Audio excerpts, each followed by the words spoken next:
ولسمشر غني راتلونکي 15 کاله بیا هم ولسمشر یم.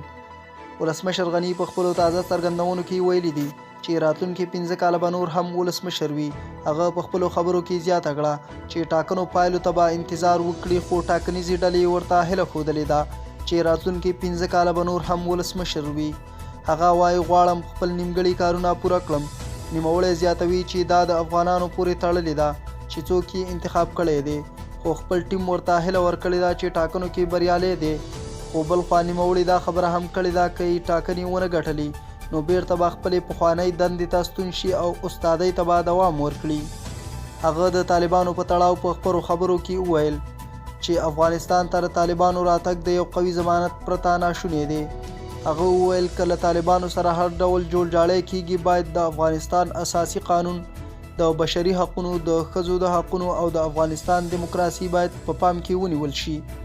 هغه وویل چې که طالبان دا فکر کوي چې کابل ته به راځي او دا شوی پرمختګ به بیرته له منځه وړي نو دوی په خپل فکر کې تېروتلي دي.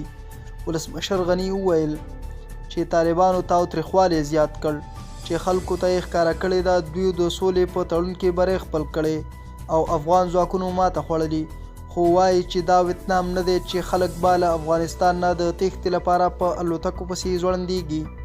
نوموړي زیاته کړه چې دا د 2014 کال وخت نه دی چې ګډوډي به رامنځته کیږي. هغه وایي د واک د ویشلو په سر ناندریو ته نور وخت نه لرو.